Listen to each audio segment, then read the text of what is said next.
விஜயும் காவேரியும் வந்து பேசிட்டு இருக்கத 1க்கு 2 அந்த மீடியாக்கார் வந்து திருச்சி வந்து போட்டு விடுறாரு. அத பார்த்துட்டு வந்து அப்போ விஜய் இங்க வரலையா? அங்க தான் போயிருக்காரா? என்னால தாங்க முடியாது. விஜய் இல்லாத வாழ்க்கை எனக்கு வேணவே வேணாம் அப்படின்னு சொல்லிட்டு வெண்ணிலா என்ன பண்றாங்க, தவறான முடிவுக்கு போறதுக்காக ட்ரை பண்றாங்க. அந்த டைம்ல போலீஸ் வந்து அவங்கள தடுக்குறாங்க.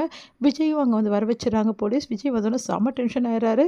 சார் இவங்க தவறான முடிவுக்கு போக பார்க்குறாங்க சார். நீங்க தான் தடுத்து நிறுத்தணும். நான் ஏங்க தடுத்து நிறுத்தணும்? இதுக்கு எனக்கும் இதுக்கும் எந்த சம்மந்தமும் இல்ல. நான் ஏற்கனவே சொல்லிட்டேன். இங்க பாரு தேவையில்லாத பிரச்சனைலாம் பண்ணாதன்னு சொல்லிட்டேன். ஆனா இந்த பொண்ணு தேவையில்லாம பிரச்சனை இந்த வெண்ணிலா பண்ணிட்டுருக்காங்க. எனக்கும் இந்த வெண்ணிலாவுக்கும் எந்த சம்மந்தமும் இல்லங்க. என்னங்க நீங்க இப்படிலாம் பேசுறீங்க? அவங்க உங்கள விரும்பி வந்து இந்த அளவு வந்து போராடுறாங்க உங்களுக்காக. நீங்க இப்படிலாம் பண்றது சரியா சார்? சார் எனக்கு கல்யாணம் ஆயிடுச்சு சார். இங்க இருக்கிறவங்க எல்லாருக்குமே கல்யாணம் ஆயிடுச்சு. ஆயிடுச்சுல்ல. இப்போ நீங்க ஆல்ரெடி ஒரு பொண்ண விரும்பியிருப்பீங்க கல்யாணத்துக்கு முன்னாடி. அந்த பொண்ணு நேர்ல வந்தா, பொண்டாட்டிய விட்டுட்டு அந்த பொண்ணு பின்னாடி போயிடுவீங்களா? அப்படி சொல்லிட்டு கேட்குறாரு. அத கேட்டுட்டு எல்லாரும், சார் அது கரெக்ட்டு சார். உண்மையாவே கல்யாணம் ஆயிருந்தா பரவால்ல.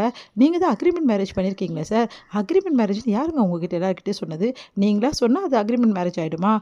நானும் என் பொண்டாட்டியும் இப்பவும் ஒண்ணா தான் இருக்கோம். ஏன் இப்ப தானே உங்க ஆளுங்க டெலிகாஸ்ட் பண்ணாங்க. நாங்க 2 பேரும் ஒண்ணா இருக்கிறத. அப்புறம் இந்த அளவு இருக்கும்போது எப்படி சார் என் பொண்டாட்டிய விட்டுட்டு வேற ஒரு பொண்ணு கூட நான் வர முடியும்? சட்டப்படி இன்னைக்கும் என் பொண்டாட்டி காவேரி தான். அத விட்டுட்டு என் பொண்டாட்டி சட்டப்படி இருக்கும்போது வேற ஒரு பொண்ண நான் வந்து கல்யாணம் பண்ணிக்கிட்டேன்னு வச்சுக்கோங்களேன். அதுக்கப்புறம் என்ன நடக்கும் தெரியுமா? சார் அது அவங்க வந்து விருப்பம் இல்லன்னு சொன்னா தானே சார். விருப்பம் இல்லாமயா சார் என்கிட்ட உட்காந்து பழகிட்டு இருக்காங்க. நானும் அவங்களும் ஒண்ணா இருக்கோம். என்ன சார் பேசுறீங்க நீங்க? அப்படின்னோனே அதிர்ச்சி அடைறாங்க எல்லாருமே. சார் நீ என்ன முடிவு என்னதான் சார் சொல்றீங்க? இங்க பாருங்க. எனக்கும் இங்க ஏற்பாடான கல்யாணத்துக்கும் இந்த பொண்ணுக்கும் எந்த சம்மந்தமும் கிடையாதுங்க. எனக்கு கல்யாணம் ஆயிடுச்சு. ஆல்ரெடி திட்டவட்டமா இந்த விஷயத்த நான் சொல்லிட்டேன்.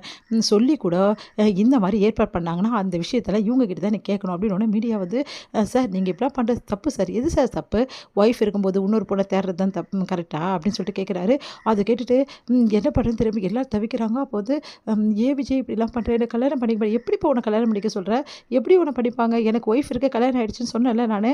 நானா உன்ன இப்ப காதலிச்சா விட்டுட்டேன். இல்ல ஒய்ஃப்க்கு அப்புறமா எனக்கு கல்யாணம் நானும் உன்ன காதலிச்சு விட்டேனா? எனக்கு உனக்கும் காதலிச்சது எப்போ? உனக்கு ஆக்சிடென்ட் ஆயிடுச்சு. நீ இதுக்கப்புறம் வந்து வருவேன்னு எனக்கு ஏதாவது தெரியுமா? நீ என்னை விட்டுட்டு போனது எப்போ? அது எல்லாமே முடிஞ்சு போச்சு. ஆக்சிடென்ட்டா தான் இதெல்லாம் நடந்துச்சு. போனா போதுன்னு உன்ன காப்பாத்தி வச்சா, இதுக்காக என்ன வேணாலும் பண்ணுவியா?